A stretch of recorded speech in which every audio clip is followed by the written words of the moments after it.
안녕하세요. 정대현 법무사입니다. 제가 얼마 전에 학창시절 때 9등급이었었던 제가 어떻게 전문직이 되었는지 그 과정에 대한 영상을 한번 찍어서 올렸었던 적이 있잖아요. 근데 많은 분들께서 저에게 이런 질문을 해주셨어요. 학창시절 때 9등급이었다는 거는 공부도 많이 안 했었다는 거고, 그러면은 공부 습관도 많이 안 잡혀 있었을 텐데 어떻게 그렇게 10시간, 12시간씩 공부를 해서 전문직 시험에 합격을 할 수가 있었느냐, 이런 질문을 많이 해주셨거든요. 그래서 오늘은 무엇이 저를 간절하게 공부하게 만들었는지, 제 동기, 마음가짐, 추진력 등 저에게 지금까지 영향을 주었던 것들이 어떤 것들이 있는지에 대해서 말씀드려볼까 합니다. 그래서 오늘 영상에서는 우선 첫 번째로 내가 공부를 해야겠다는 동기를 갖기 위해 어떤 것들이 내 삶에 영향을 미쳤는지, 그리고 두 번째로 어떻게 공부라는 행위를 하게 되었고 또 어떻게 실행에 옮기게 되었는지, 이 순서대로 한번 말씀드려 볼게요. 저는 동기에는 부정적 동기와 긍정적 동기, 두 가지 동기로 나뉜다고 생각을 해요. 그러니까 예를 들어서 나는 의사가 돼서 여러 아픈 사람들의 병을 고쳐주고 그러면서 행복하게 살 거야. 이거는 긍정적 동기고, 부정적 동기는 나는 의사가 안 되면 죽어.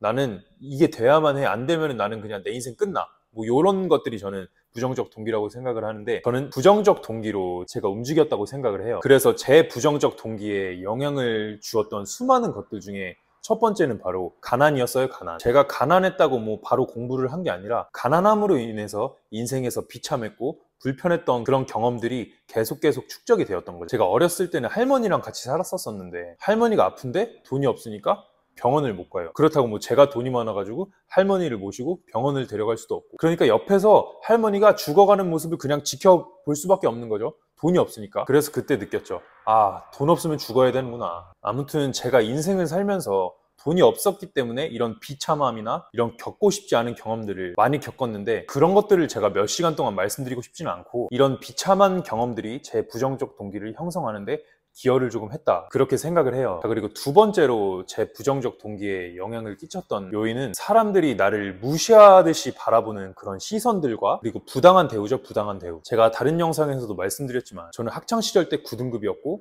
좋은 대학도 못 나왔잖아요. 그래서 몸 쓰는 일 노가다 하면서 그렇게 살아왔었는데, 제가 어느 날 일당 주는 그런 일용직 현장 말고 월급제로 주는 일용직 현장을 나갔었던 적이 있어요. 근데 그때 팀장님이 저한테 일당 10만 원 준다고 약속을 했거든요. 제가 똑똑히 들었고, 근데 월급날이 되니까 저한테 너는 일당이 10만 원이 아니라 8.5만 원, 그러니까 8만 5천 원이었다는 거죠. 그래서 내가 무슨 소리냐, 제가 일당을 10만 원 주신다고 하셨으니까 제가 일을 한다고 했지, 8.5만 원이었으면 저는 일을 하지도 않았다, 이런 식으로 말을 했더니 죽어도 아니래요. 죽어도. 그래서 결국 몇십만 원 정도 제가 떼이고 월급을 받았고, 그리고 우리 현장에서 노가다 같은 거 하면은 여름에 땀 진짜 많이 난단 말이에요. 솔직히 몸에서 냄새도 좀 나고, 그리고 몸에 흙먼지 묻은 채로 퇴근을 하잖아요. 그래서 퇴근하고 밥 먹으려고 식당을 갔더니 식당 아주머님께서 저를 조금 뭐 벌레 보듯이 조금 지저분하게 보는 거죠. 아, 물론 제가 몸에서 냄새도 나고 흙먼지 묻고 이래서 반겨줄 수 없겠는 거는 제가 이해를 좀 하고 알겠는데, 무슨 사람을 바퀴벌레 보듯이 그렇게 보니까 그런 시선들이 저는 많이 상처를 좀 받았었어요. 아무튼 이런 제가 가난해서 겪은 비참함들과 제가 실제로 겪었던 부당한 대우들이나 저를 더럽게 또는 무시하듯이 바라보는 남들의 시선들 때문에 나는 진짜 이렇게는 못 살겠다. 어떻게 해야 내가 이 가난이란 늪에서 빠져나올 수 있을까? 이런 생각을 해요. 물론 이때까지만 해도 공부는 하지 않았어요. 왜? 어떻게 할 줄을 모르니까, 어떻게 어디서부터 시작해야 될지를 모르겠는 거예요. 그리고 내 스스로도 믿지 않았고, 아유 내가 무슨 공부냐, 내까짓 게 무슨 공부냐, 그렇게 생각을 하면서 살았었죠. 그러다 이제 군대를 들어가죠. 제가 다른 영상에서도 말씀드렸지만 의경에 입대할 때 영어 파닉스 책 하나 사서 갔다고 말씀드렸잖아요. 왜? 영어, 애플, 바나나 이런 스펠링조차 못 읽으니까, 영어를 못 읽으니까 일상생활에 불편함들이 너무 많은 거예요. 그래서 아 그래, 그럼 내가 전역할 때 그냥 영어라도 조금 읽고 나오자 하면서 그냥 파닉스 책을 하나 사서 들어간 거예요. 그 애기들 읽는 거. 그래서 영어 단어도 외우고 영어를 읽는 법도 배우고 그랬는데도 아직 전역하려면 시간이 한참 남았으니까 군대 안에서 영어 회화도 좀 많이 연습하고, 내가 영어를 읽고 영어를 말하고 싶다는 그 목표를 두고 제가 매일매일 이 꿈을 위해서 열심히 노력을 하다 보니까 어느 순간 과거에 내가 입대하기 전에 내가 목표했었던 그 목표치 그 이상으로 내가 영어를 조금 하고 있구나. 거기서 이제 처음 저는 성공을 맛봤었던 것 같아요. 근데 이때까지만 해도 제가 법무사라는 이 전문직 시험을 생각하지는 않았어요. 감히 범접할 수도 없을 거라고 생각을 했고, 근데 제가 일본어랑 중국어랑 공인중개사 시험 다 합격하면서 그렇게 자격증들을 취득해 나갔잖아요. 근데 그러다 보니까 내 스스로에 대한 믿음이 생기는 거죠. 이게 되네? 이게 된다고? 노력하면 다 되는구나, 안 될 게 없구나, 그런 것들을 제가 몸소 피부로 느꼈던 것 같아요. 그러다가 제가 법무사 시험 한번 준비를 해봐야겠다 하고 법무사 시험 준비하는 카페에 들어가서 알아보니까 무슨 4년, 5년, 6년 이렇게 걸린다고 하는 거예요. 그래서 진짜 어려운 시험이구나 하면서 저도 처음에는 한 4년 정도 생각하고 이 수험 시장에 들어왔는데, 처음 이 시험을 준비하려고 제가 어떤 마음을 먹었냐면, 나는 진짜 내가 할 수 있는 모든 노력을 다 여기에 다 쏟아붓겠다. 우리 이순신 장군님 필사즉생 필생즉사 그런 말이 있잖아요.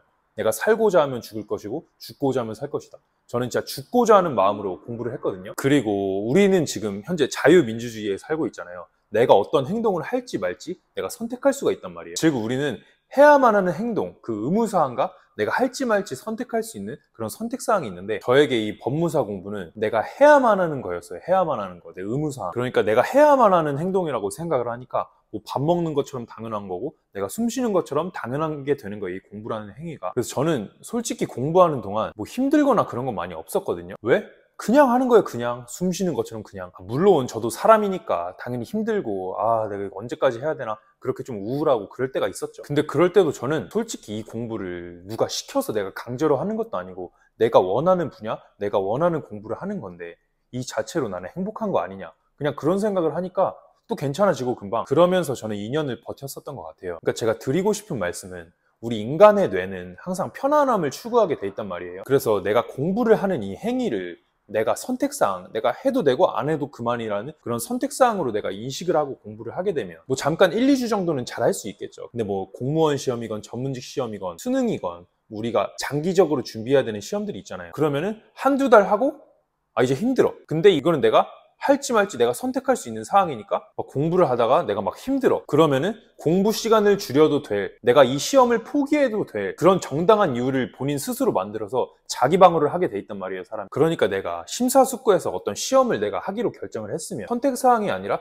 내가 해야만 하는, 당연히 마땅히 응당해야만 하는 그런 행위라고 인식을 하고 생각을 해야지 장기전에서 승리할 수 있지 않나. 그리고 저는 제가 법무사 시험 준비 전에 이런저런 자격증들을 좀 취득해 나갔었잖아요. 거기서 제가 자신감을 많이 얻었고 그런 작은 성공들이 큰 성공으로 이어졌다라고 지금 말씀드리고 있는데, 저는 그런 작은 성공들 못지않게 이 유튜브랑 책이 정말 저에게 긍정적인 영향을 많이 끼쳤었던 것 같아요. 그러니까 우리 그런 말들이 있잖아요. 끼리끼리 논다, 우물안 개구리다, 이런 말들이 있잖아요. 제가 학창시절 때 9등급이었으니까 대학도 이제 못 나갔으니까 제 주변, 제 친구들 보면은 다 9등급, 8등급에 다 고졸이거나 대학 좋지 못한 데 가거나 다 이런 친구들밖에 없단 말이에요. 그래서 이 친구들이랑 놀면은 뭐 지금 그 친구들을 욕하는 게 아니라 항상 그 수준에서만 놀게 돼 있단 말이에요, 사람이. 그렇다고 내가 나보다 훨씬 뭐 잘 사는 부자들한테 가서 저랑 놀아주세요 하면 그 사람들은 저 취급도 안 한단 말이에요. 근데 그런 저보다 더 똑똑하고 저보다 더 현명하고 저보다 더 돈이 많고 사회적으로 성공한 사람들, 그 사람들을 저는 유튜브랑 책에서 그 사람들이 세상을 바라보는 관점과 그 사람들의 인생관, 직업관 이런 것들을 많이 간접 체험을 했거든요. 그래서 그런 영상들이나 책들을 접하면서 내가 틀릴 수도 있겠다, 저 사람이 고수하는 저 방향이 더 옳은 방향일 수도 있겠다, 그런 생각이 들더라고요. 그래서 저는 진짜 내가 이 시대에 태어나서 진짜 고마운 게 유튜브가 있잖아요.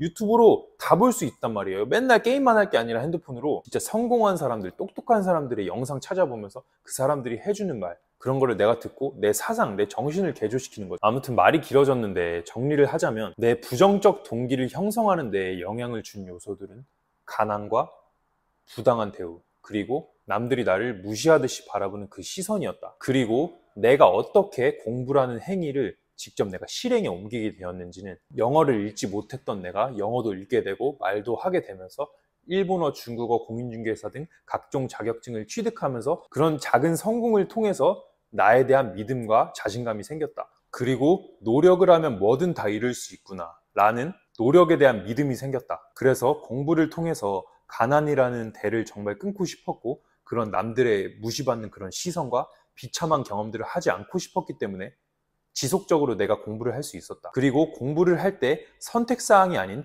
필수사항이라고 인식을 하고 공부를 하다 보니 솔직히 그다지 많이 힘들진 않았다. 공부라는 행위 자체가. 이게 제가 정말 공부를 싫어했고 안 했었던 제가 공부를 12시간까지 할 수 있었던, 저에게 영향을 주었던 것들인 것 같아요. 이상으로 정동혁 법무사였습니다.